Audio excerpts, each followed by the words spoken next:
Hello, everyone. Welcome back. My name is Jeff Mendelson, and this is the One Big Tip podcast. Here's a story. When entrepreneurs want to hit results without mental exhaustion, they work with Midori Verity. With 3 decades of vetted experience of being the CEO of Fuel to Fire, Midori knows what it takes to start, grow, and rapidly scale a business effortlessly. Whether she's consulting with startups for Fortune 500 Silicon Valley giants, Midori's unique approach unlocks the potential in the entrepreneurs and organizations she coaches. If you're a top producer in your field or business and you don't know how to get what you want to be or to look for accountability to keep you focused so you can elevate your performance and land that next level opportunity, Midori will get you there. This is going to be a great conversation today. Midori, thank you so much for joining me and welcome to the show. Yeah, excited to be here. So, you have a pretty storied background, like working with a lot of Silicon Valley startups, and you've been doing this coaching for a while. Tell us a little bit about who you are and what makes you so amazing.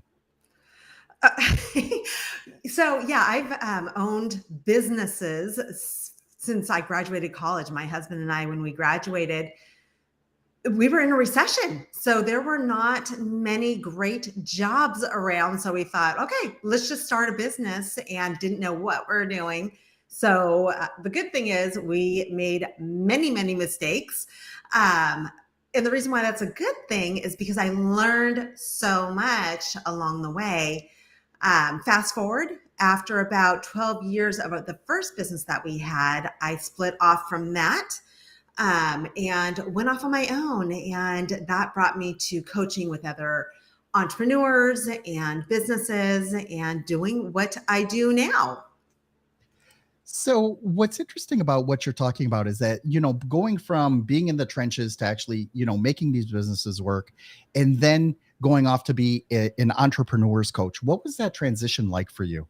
When when you start making these changes, you can't necessarily always anticipate, like what some of your coaching clients have gone through, because maybe you haven't gone through them yourself, but you do have the frameworks in place that do help you overcome them, plan for them, and to ultimately overcome, whatever challenges may be coming your way. How did you develop that skill of being able to coach people as opposed to just running a business and making money for yourself? Yeah. So I'm very specific with the types of coaching that I offer. I'm not going to come to you and say, I'm going to help you with your brand, with your branding and with your messaging. That's not my zone of genius. Right. And so one thing that I am really good at is I can listen to someone tell me about their challenges in their business or what they want to achieve. And I'm able to kind of see through the forest and the weeds and pick out the areas that will help them really catapult their business based on based on what I call their zone of genius, which is what they're really intrinsically good at and they'd love to do. And then also on their, what are they motivated by and what are their core values? And so taking all of that into account, what happens when you know those three things, you can pull out so much from them and help them really accelerate their success, because then they're playing by their rules, right? They're playing in the area that they love. And when you are doing that, how much more fun is it to grow a business instead of it being such a grind?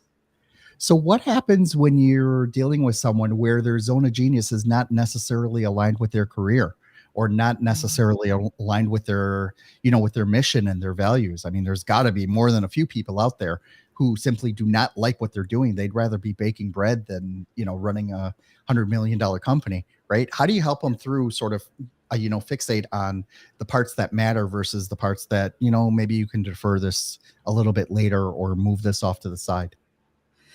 How many people do we know who are extremely financially successful but miserable? Right? I was just talking with a friend recently, and her husband's extremely successful. He's in the tech world, and he probably should have got out about 20 years ago. And so it's like, okay, what kind of quality of life do you want? So getting to your question, how do you help someone? I call it an alignment, right? So how do you figure out what you can do? Often you can stay in the company that you have, but you need to tweak things.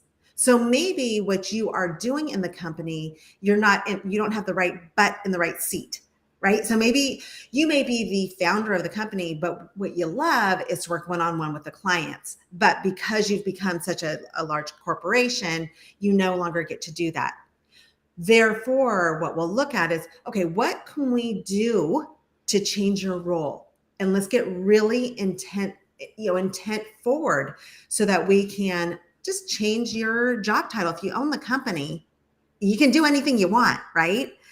And so who do we need to put in your place and how can we change it? But let me back up for a minute, because what's most important is figure out, what is it that you want?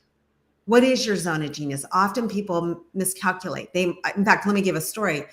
I have a client who, she's a professor, university professor, but she wanted to go off on her own and start her own company.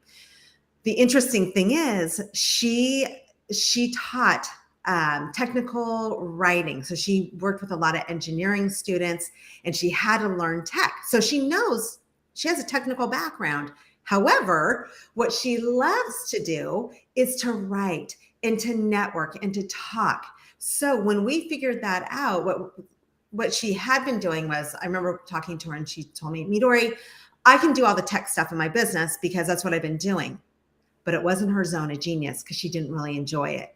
So once we removed that and said, we're going to subcontract the tech stuff, and you need to be focusing more on the things that you're really good at, that you love to do, that makes your heart sing. So writing, going out and talking with other people, teaching, that's where she shines. As soon as she did that and she made that pivot, her business absolutely exploded. And so now she's in the corporate world. She's excelled past her financial goals. But that's the power that can happen when you figure out what your zone of genius is. I love those types of stories because basically what you're talking about is, creating the opportunity to reinvent yourself, right? And to really sort of figure out, like, I really want to do it. And it may be something that they haven't really articulated. It's like, do I really like to write? Do I not like to write? It's like, things like that. But then once you really dig down into it and you really figure out, like, well, I'm not really that great at this, right? Like I know, like, for my business, part of what I do in a digital marketing agency is that I have to deal with a lot of artwork, right? A lot of graphic design, things like that. I can't draw a stick figure to save my life, right? I am really the wrong person to be grading this stuff and, really be putting it out there.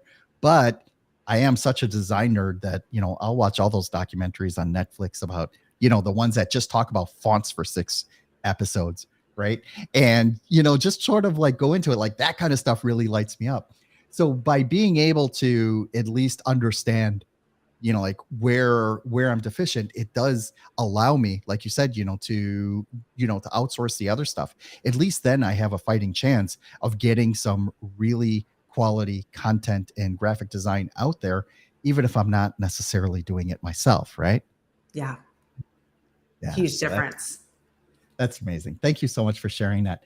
So I want to segue into your one big tip here, and I want to talk about how specifically you help people sort of figure out figure out that zone of genius, right? That would be the first thing. And then how to implement those changes into goals, right? Because Yeah. I think that's really the most important thing. We're coming up on the end of the year now, and, people are starting to think about, goals that they're going to be implementing for the next year. But, it's also part of being able to really be true to who you are. Like if you're going to put a goal that, I don't know, I want to lose 100 pounds in 2 months. Well, yeah, that's not very attainable. Why don't we work on something that is obtainable, or at least break it down into bite-sized pieces, right? What's the best way to eat an elephant? One bite at a time, right? So talk to me a little bit about your framework and how this helps people achieve more. Yeah. So at Fuel the Fire, what we use a system called the Summit Goal Mapping Framework that I created based on what I was seeing in the industry and adapting it to my clientele. So, using it for those of you who are in corporate, I have kind of tweaked OKRs, which is known for objectives and key results. We use the EOS system. We use Rockefeller habits. And so I took all of this and I made it into the Summit Goal Mapping Framework because it is so simple and easy to implement for anybody. And when we're busy entrepreneurs who are wearing so many different crazy hats, we need simplicity, right? And so let me give you the framework. It's so easy. The top part, so think of a mountain, right? I got this metaphor when I was hiking with my husband. So think of a mountain. At the very top, you have your summit. That's where you're going. You're shooting for that summit. But if you're at the bottom of the hill and it's miles up and it's just straight and kind of crazy looking, it's overwhelming, isn't it? Just like you talked about, how are you going to eat an elephant? One bite at a time. With this, it's one step at a time. And so you have the summit at the very top. Below that, the way that we do it is we break it into what we call approach goals. Those are your quarterly or your 90-day goals. Those are the goals that you have to hit that are in alignment with your big summit goals. You want to make sure that your approach goals are measurable. I know that that's a big thing for you, Jeff, is, what are actionable, tangible, measurable things that we can use? Approach goals are all of that. So you want to have them measurable. So maybe it's, let's say you want to grow your business to a $2 million business and you're at 1 million right now. So you want to double your revenue. One of your approaches is going to be goals is marketing. So the way that you want to make it measurable is that you want to say, okay, I'm going to be on 10 podcasts this quarter. Make sense? Underneath that, you have your action steps. So if you want to be on 10 podcasts, you need to have your action steps of how you're going to do it, because you don't want to be on just any podcast. You want to be on Jeff's podcast because it's so fabulous and it has your right target market.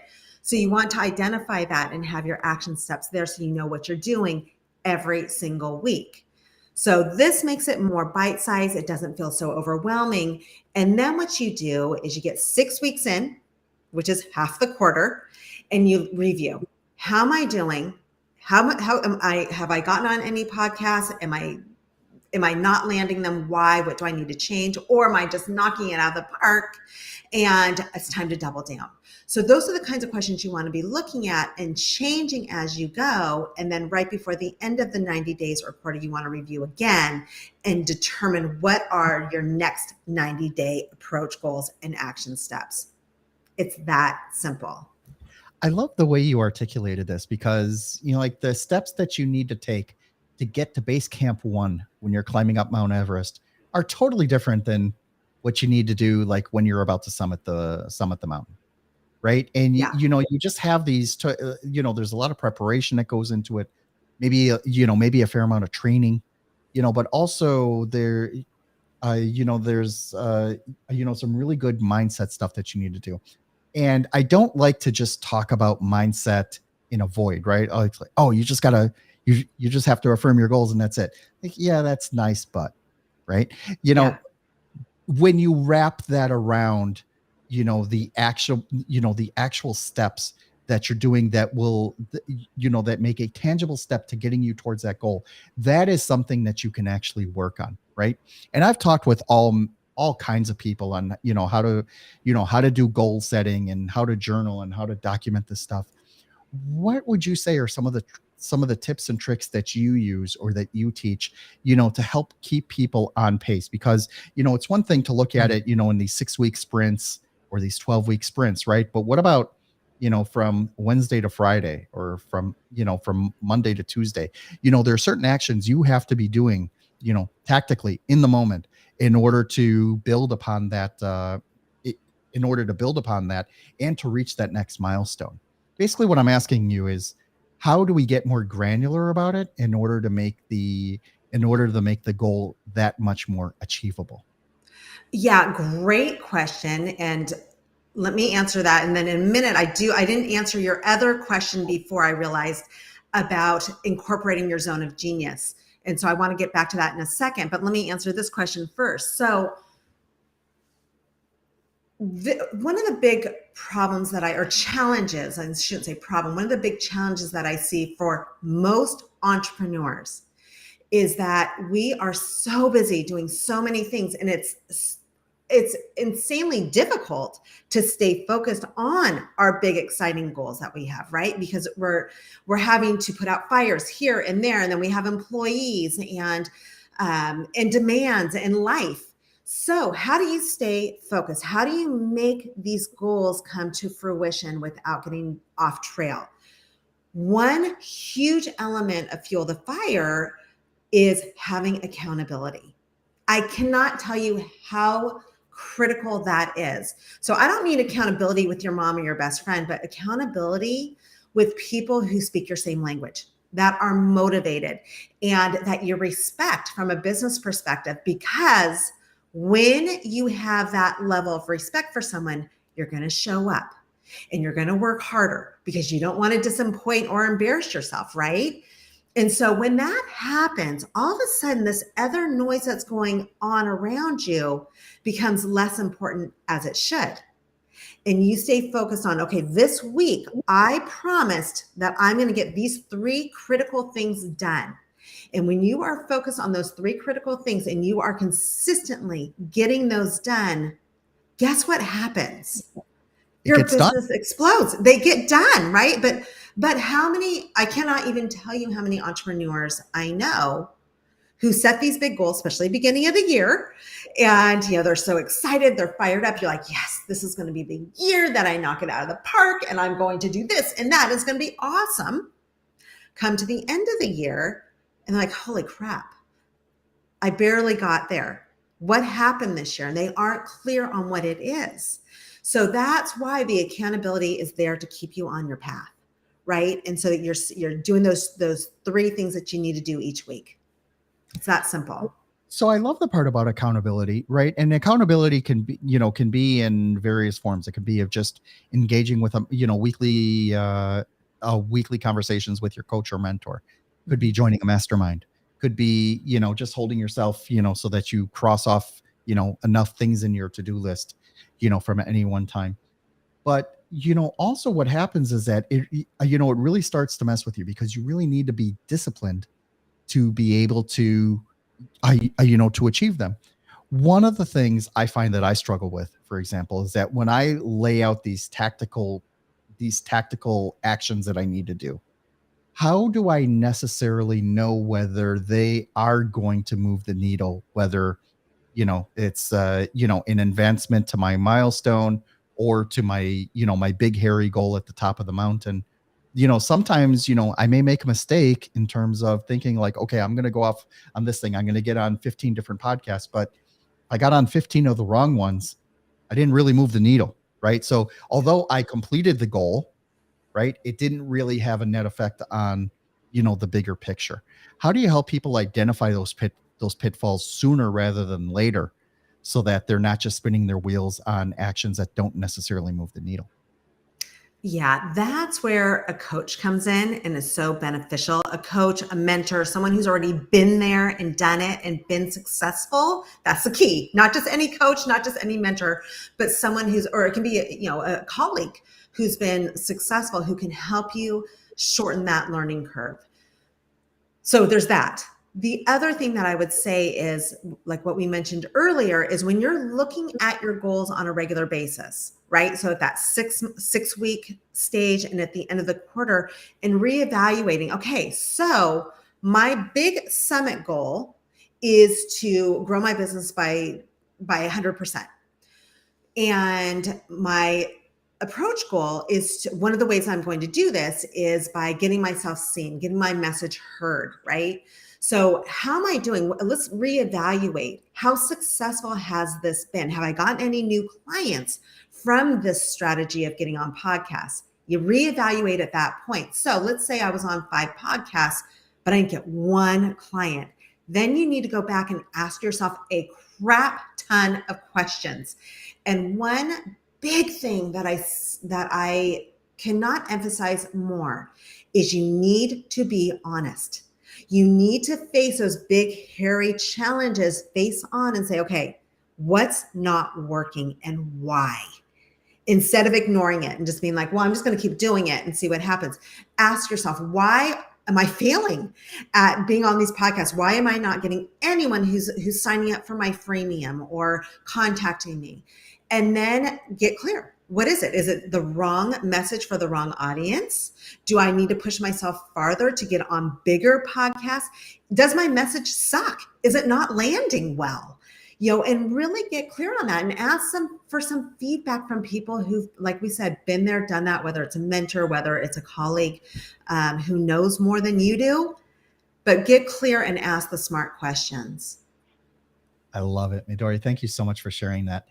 Can you please let everyone know how they can learn more about your business and how they can reach out to you directly if they want to get in contact? Yeah.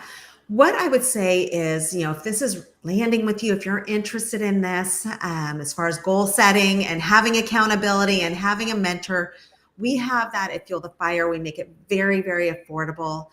And all you have to do is just go to fueltofire.co, and that's where you can learn more. You can contact me from there and see what we have going on, because we are all about goals. If you're watching this right now, you're getting ready for the beginning of the year. If you're hearing this later, we're always talking about goals as entrepreneurs. So it will be applicable regardless of what time of year it is. I love it. Midori, thank you so much for joining me today. It's been a lot of fun. I love talking about this stuff, and I really appreciate you breaking down these concepts, because it really makes it, measurable and something that people can actually latch onto. Yeah, thank you so much.